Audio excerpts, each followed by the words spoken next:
Okay, well, thank you first of all for inviting me here. On behalf of Manatee High School, our principal, our athletic director, thank you very much for this time and this moment to present our program to everyone.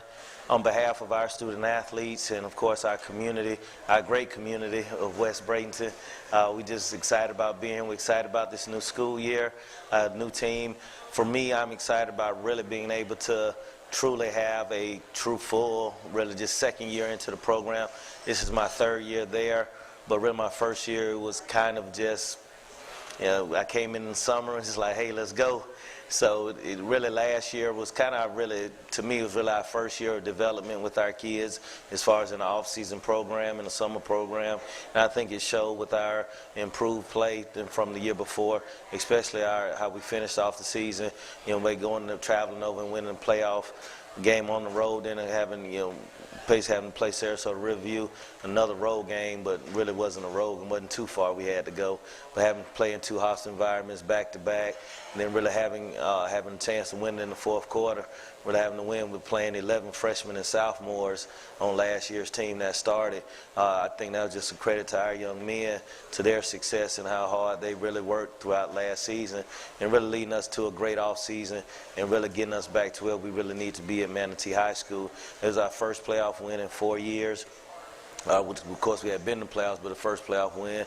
And really, like, I remember young kids when we were riding back on the bus back there, like, Coach, we had that game. We just got to go ahead and finish it out. And I was just so proud of those young men, seeing the possibilities about where they can be. Because I think that's, when you talk about winning the state championship and really having that as your goal, your kids have to vision and see it before anything else. Just like my last state championship teams, it was the same way. The kids took more pride in it than anything else, in their vision and their viewpoint as a team and where they need to be as a team was really a great success. And that led us to a great off-season program. We have a nutrition program at Manatee High School with our Cane Cafe. Miss Thomas, who's over our Cane's Cafe, she feeds us every morning after we lift or we run, whichever one we're doing in the off-season program. So for us, our kids, in the beginning of school day, they eat breakfast in our cafeteria every day. Then they come work out with us, and right after workouts we go eat at the Cane's Cafe with a balanced nutrition diet. And so basically by lunchtime our players have a chance to have 3 meals before, you know, basically by the end of lunch, before the end of the school day at school. And of course when they get home, of course they're going to eat twice more. So for us, you can see the vast improvements in us physically. That's the biggest change from this year, and really you even saw it last year with our team. A lot of people talked about, we came out to play, the physical makeup of our team, and we're definitely totally different from what we were when I first took the program over. And that's the biggest change in what we've done, is the weight room, and really be taking pride in doing that, lifting heavy weight and moving heavy weight fast, explosive. And that's what our programs that I've always had have always been based on strong in the weight room and athleticism. You know, we have a little saying, lower, tougher, faster, and when that's the thing we want to work on every single time. We want to make sure we develop a physical mindset and a physical program and a challenging program. We want to make sure we do that in the off season with everything that we do. Every summer, in the month of June, I take the kids. We go to multiple campuses throughout the state. We travel. I'm a big proponent of getting my kids in front of college coaches, making sure that they compete against other teams throughout the state of Florida, and in that off-season program with us. This past summer went to UCF, went to University of Miami, went to FAU, and went to FIU. And my biggest thing is making sure that our kids see the vision of going to that next level. A lot of people talk about, we're doing a lot for our kids, but are you taking them there? Are you getting them outside of their comfort zone and seeing something different and exposing them to something new? A lot of people always talk about dreams and people having dreams, but dreams aren't a reality for a kid unless they get a chance to be exposed to it. And I'm a huge proponent of those kids getting on those college campuses and seeing those people that look just like them walk the campus and say, hey, they can do it, I can do it too.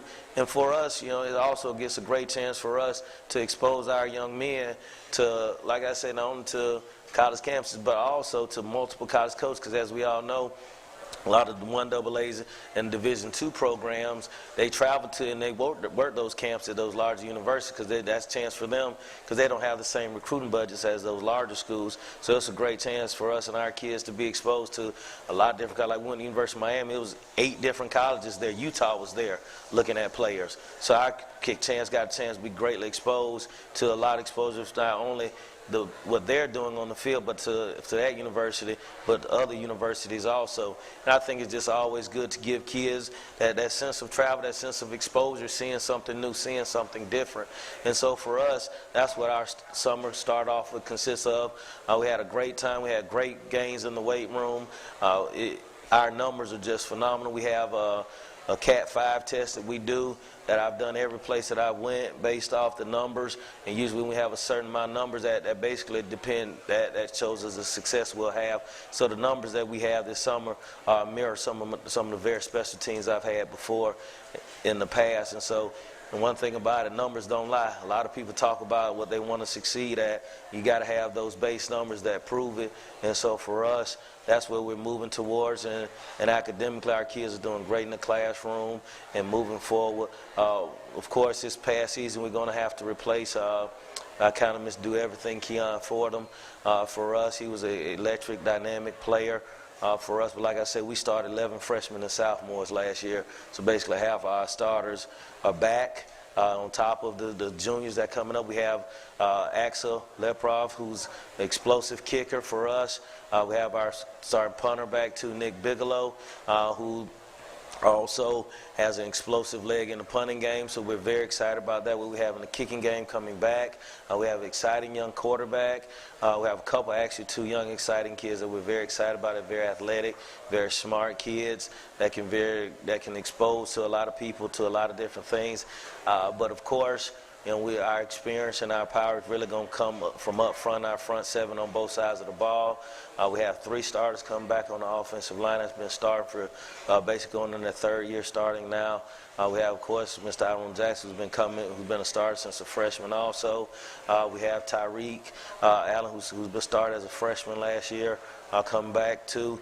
We have Kyrie Jones, who started as a freshman last year, rushed for over 800 yards as a freshman. We have Napoleon Harris coming back, who ran a 10.8 as a sophomore in our backfield. We have another tailback, Tyson Phelps, who rushed for over 500 yards last year, coming back with us. So we have a chance for ourselves to be very special athletically. And we have some big skill guys. We have 2 6'4" receivers that are coming back. So for us, offensively, we have a chance to be very explosive. And more important than anything else, we are getting back to what I always like to be, and that's big and powerful up front on both sides of the ball. On defense, we have basically our whole entire defensive line back from last year. All of them was upperclassmen. And then with this year, we have, of course, our defensive end, Ryan Ives, has multiple Division I offers.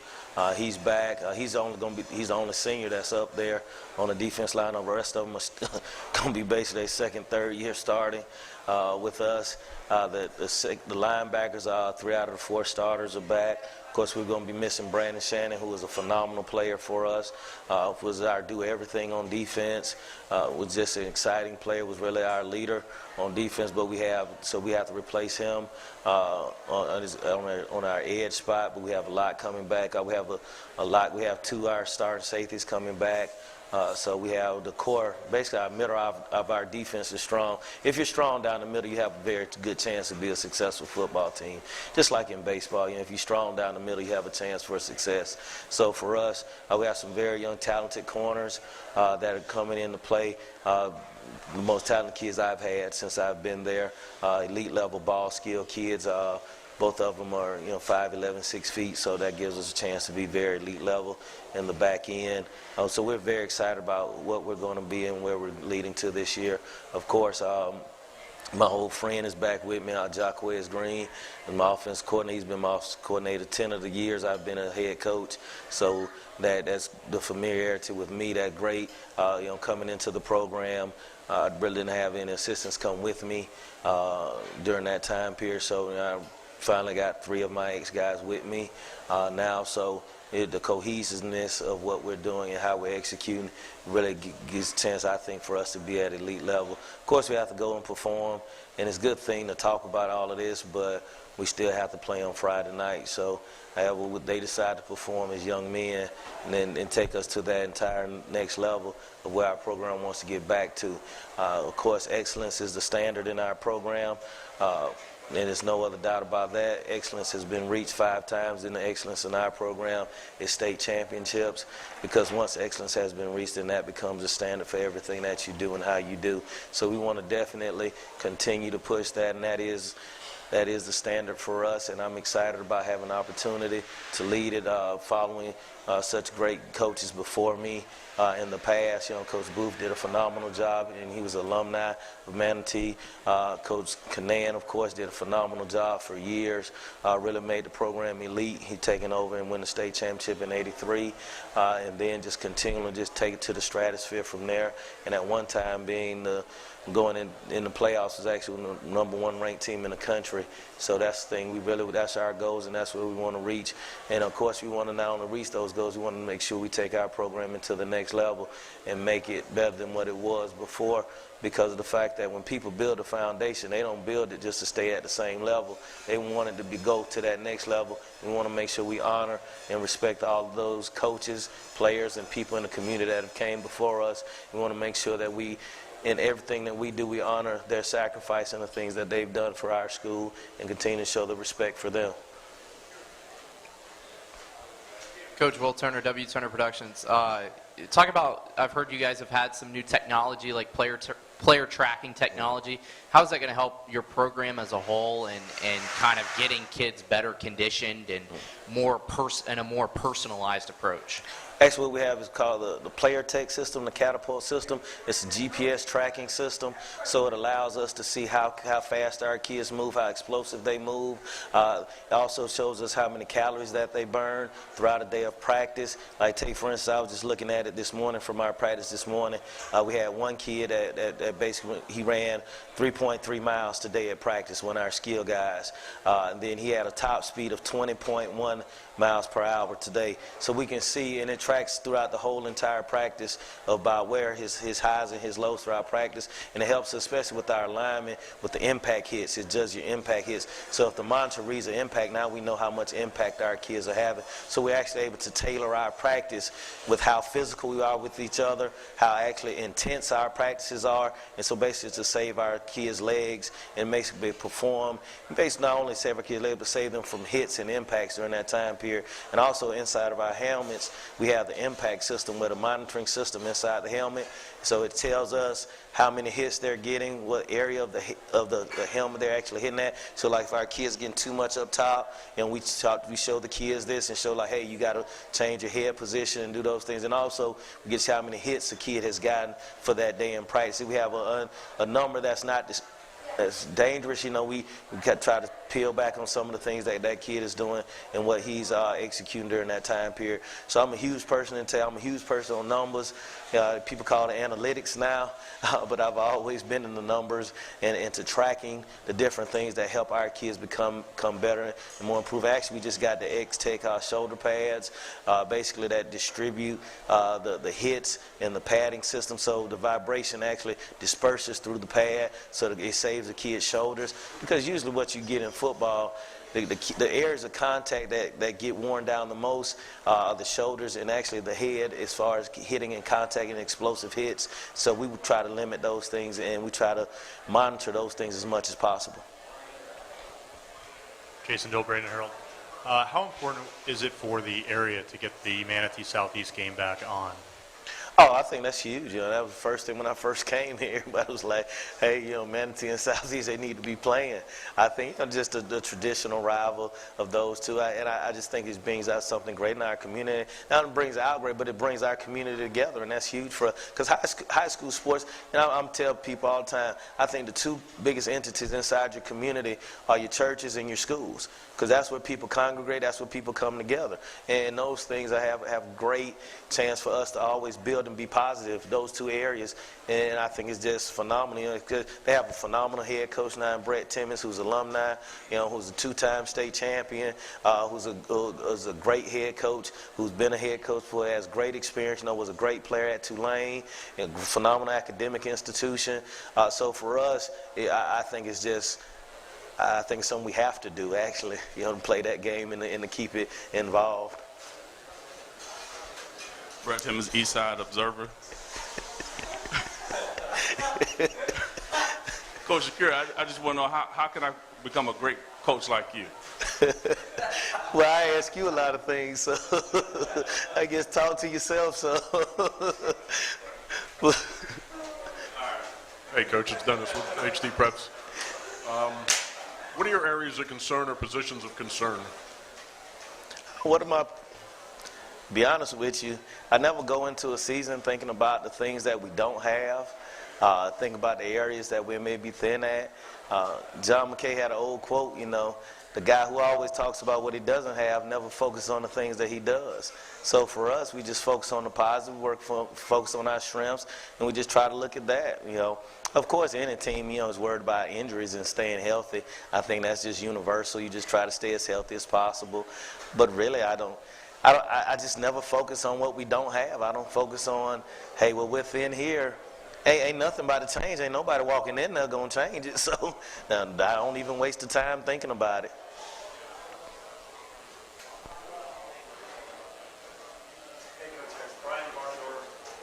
From Tiger Vision. First of all, you know, I did notice last year with 11 freshmen and sophomores, those guys are just going to get better and better. And in particular, I want to talk about that freshman tailback that I saw last year, a little spooky, tremendous feet for such a big back.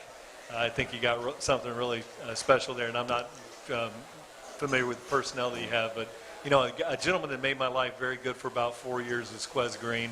Yes. The guy that goes to all these Florida football games, and I'm a little bit disappointed. You know, it's not as exciting now, but I am excited about Quez Green being the offensive coordinator for Manatee High School. I just think that's really cool. But you know, any disconcern that I would have, that would be from being a Palmetto Tiger spokesperson. Yeah. But I am excited about Manatee football. And tell me about those young players that you have.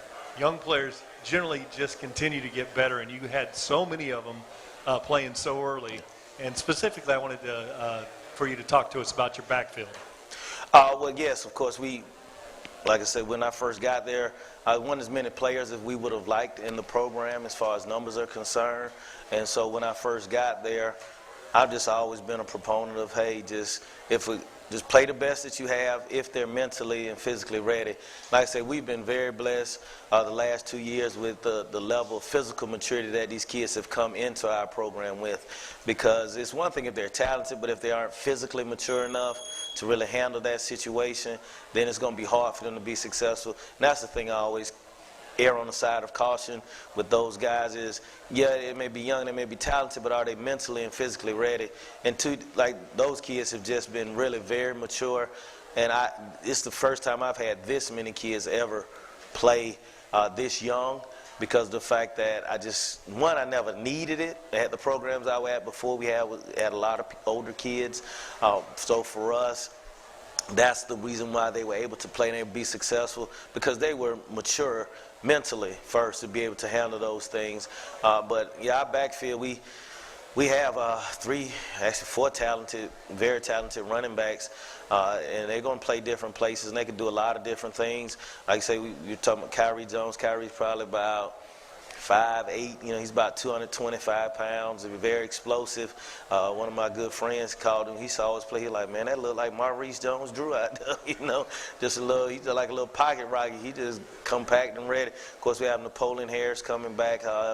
He hurt his knee last year in the 5th game and was done for the rest of the season, and that really hurt us because he was really our bell cow, and he really helped Kyrie a lot last year because Kyrie didn't have to be the guy with Napoleon. You know, Napoleon was the leader, and he was really pushing. He brought Kyrie along and really mentored him as a young player and really helped him along the way. So that really hurt us when he got hurt in the middle of the season last year, because he was really a guy that could take it the distance. Of course, he had Tyson Phelps who came on. Tyson's about 6 feet, about 200 pounds. Another big back. He's probably the best combination of size, speed, and hands out of all of the guys. And he really can play a lot of different places. He could play some in the slot for us, some inside the backfield. So with those three interior guys, we have a chance to be highly successful. And of course, we have Iron Jackson, who's been starting for 2 years for us. He's back. He'll just be a junior. He's going to be playing a little bit he's going to be a little bit on the edge, a little bit more one-on-one, kind of doing a little bit more of what Keon did for us last year. But he's a lot bigger than what Keon was. But for us, and then we have, of course, another 6'4" receiver on the edge. That's another young kid. He's just going to be a junior. So for us, we have a chance. We big up front now. We big. We got some big guys up there, and like all those guys have been playing for a long time. I only have one senior on the offensive line. He's been playing for 3 years now. And those other 3 guys that's coming back. Actually, one of the other guys played a lot last year. So technically, I really feel like we have 4 starters coming back. We only really break it in one guy that hasn't played in a varsity game before. But we'll see though. We good playing against each other. We've been good in the summer, but that don't really count. We'll find out in another week and see what we can really do. But I think the kids are prepared. One thing I'm very proud about, like I said, those kids have all taken a leadership role. And our kids are really running our team now as far as things are concerned. I think team, just like in any business, when the people who have the most invested in it lead it and take pride in it, that's when it has a chance to become special. Hey, Coach. Hey. Bill Britt from North River News. You talked about the importance of rivalries a little while ago, particularly Southeast. Talk about the Palmetto rivalry and what that means to the program at Manatee. Well, I think it's a huge history behind it, as far as, especially because of where especially the zones used to be drawn up and where a lot of the players came from, as far as that was at Manatee and at Palmetto. So I think it's a huge rivalry as far as that is concerned. A lot of kids are related to each other. They know each other. So that's huge for our community and as people. I think it's a little bit, how can I say, embedded as far as, the rivalry is concerned, as far as just the kids growing up really knowing each other and really being connected. And that's the same thing in Southeast. Like one of my kids is here today. He's like, Coach, I grew up with the Southeast kids. He's like, Coach, I play youth ball with those guys.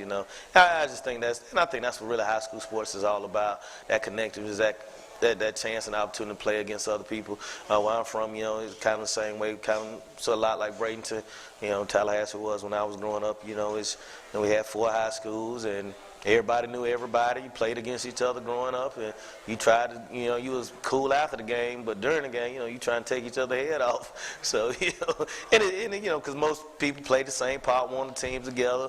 We had middle school football up there, and so, it's a natural competitiveness that you build. I think that's just great for the community and the parents, see everybody compete against each other. I think it gives you an intense environment of a game, and a game that means something. I think that prepares you for later in the playoffs, because those games are going to be intense and they're going to be very emotional, because once you're in the playoffs, it's win or go home. And if you haven't been in that situation enough, your kids it's going to be unfamiliar to them. And I think that's what a lot of times some people suffer with. They don't play a lot of intense games during the regular season, and so for them it's hard to have those kids rise to that level. And that's why, that's why we starting off playing Lakeland. For us, we're starting off playing Southeast rivalry, Lakeland, defending state champs. Then right after that, we got Palmetto. So we got 3 straight games of where the intensity level is very high. And if you're talking about winning the state championship, that's the key to preparing your kids for those levels. Because especially when you get that second, third, fourth round, and really, the old playoff format, second and fourth used to be intense games, and now, with the new format, with point system, you just kind of got to see how it falls and where you get. But you can get 3 straight intense games. But if your players can play at that level highly, week after week, because everyone knows, it's an ebb and flow of how you play and how you flow. And you basically want to have your teams coming here. And if you don't prepare them emotionally and mentally for that, a lot of coaches worry about their record and winning games. Yeah, that's the fault. You worry about winning games. You ain't worry about winning championships. You worry about a record. You got iron sharpens iron. You got to go play some boys. You know, you got to go play some dudes. And, you know, you may take a loss, but I guarantee you'll be ready for the playoffs. Thank you for your time, Coach. Thank you.